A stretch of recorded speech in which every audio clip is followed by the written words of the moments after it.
আসসালামু আলাইকুম। সকলকে স্বাগত জানাচ্ছি আমার ইউটিউব চ্যানেল পরশুদিন একরতে। সম্মানিত দর্শক শ্রোতা, আর প্রতিবারই বরাবরই মতো আরেকটি নতুন ভিডিও নিয়ে হাজির হয়েছি আপনাদের সম্মুখে। আমি বরাবরই যে ভিডিওটি আপনাদের সম্মুখে আমি হাজির করি সেটা হচ্ছে শশা চাষ। শশা চাষ আমি দীর্ঘদিন করি, যখন প্রায় 9 বছর যাবত আমি শশা চাষ সম্পর্কে যুক্ত আছি। তো আলহামদুলিল্লাহ শশা চাষ সম্পর্কে সামান্য পরিমাণ হলেও এই সম্পর্কে একটু ধারণা আমার আছে। তাই আমি বলি, যারা হয়তো দেশ বিদেশে বা অন্য বিভিন্ন জায়গাতে যারা শশা চাষ করতে চান, তারা হয়তো শশা চাষ সম্পর্কে খুব একটা ভালো না জানেন।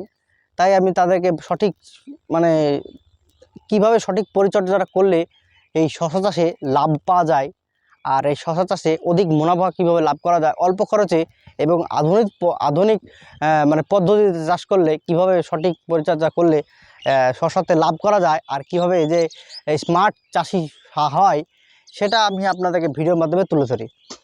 তো দর্শক শ্রোতা, এখানে আমার দেখতে পাচ্ছেন আমি আমার জমিতে দাঁড়িয়ে আছি।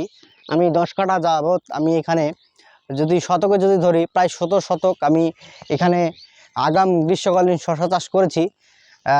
একটা আশায় মুনাফা লাভ করা হয়। গতবার আলহামদুলিল্লাহ খুব ভালো একটা লাভ আমি পেয়েছি, প্রতিবারই পাই।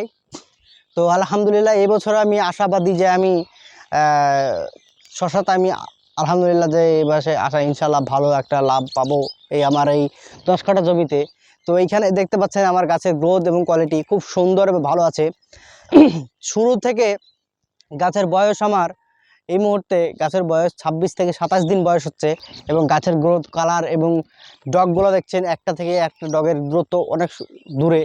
হ্যাঁ, তো গাছের গ্রোথ কালার সব ভালো আছে আলহামদুলিল্লাহ। এখানে আমি কি সার এবং কি ব্যবহার করেছি, কি চাপান আমি দিয়েছি সেটাই আমি আপনাদেরকে বলবো।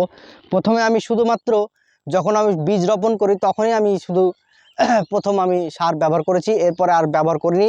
যদি কীটনাশকের বা ওষুধের কথা জিজ্ঞেস করেন তাহলে আমি কি স্প্রে করেছি, আমি কি স্প্রে বলতে সাদামাছি আর লেদা পোকার আর সাপ পাউডার এই ব্যবহার করেছি 2 বার মাত্র।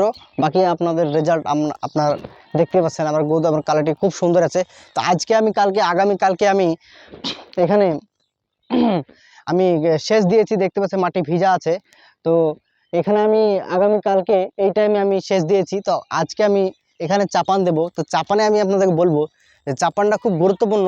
সেই চাপানটা কি চাপান দিলে পারে আপনার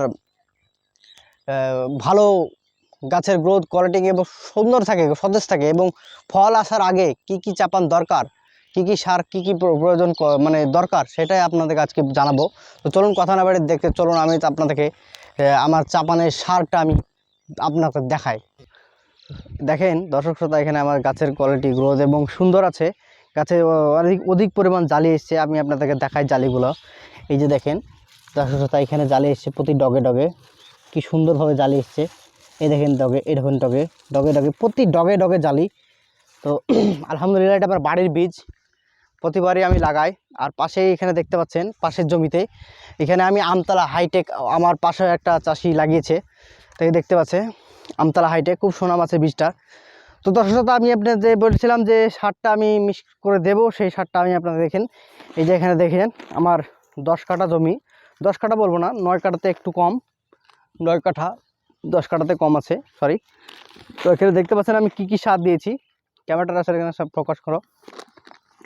এখানে দেখেন আমি ইউরিয়া সার দিয়েছি, আর এখানে দেখছেন 14-35 এবং 20-20 এই 3টে সারে মিশ্রণ করে আমি এখানে সার চাপানটা দেব। তো আলহামদুলিল্লাহ এখানে আমি গাছে আমার খুব ভালো আছে, সেই জন্য আমি সারটা একটু অল্প করে দিচ্ছি, মানে অল্প না, এটা মানে পরিমাণ মতন, মানে যতটুকু লাগবে ততটুকুই দিচ্ছি।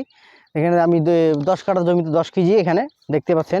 আলহামদুলিল্লাহ এখানে চাপানটা আমি দেবো। চাপানটা এই যে দেখতে পাচ্ছেন সার, এই চাপানটা খুব গুরুত্বপূর্ণ। আর আপনারা যদি সার সম্পর্কে যদি বিভিন্ন রকম প্রশ্ন থাকে তো আপনারা কমেন্ট বক্সে কমেন্টে জানাতে পারেন। আর ভিডিওটি যদি ভালো লাগে তাহলে লাইক কমেন্ট করতে পারেন, আর নতুন হলে চ্যানেলটি সাবস্ক্রাইব করবেন, পাশে থাকা বেল আইকনটি ক্লিক করবেন। আজকের মতো এখানে বিদায় নিচ্ছি, পরবর্তী ভিডিওতে দেখা হবে ইনশাল্লাহ। ততক্ষণে ভালো থাকবেন, সুস্থ থাকবেন। আসসালামু আলাইকুম।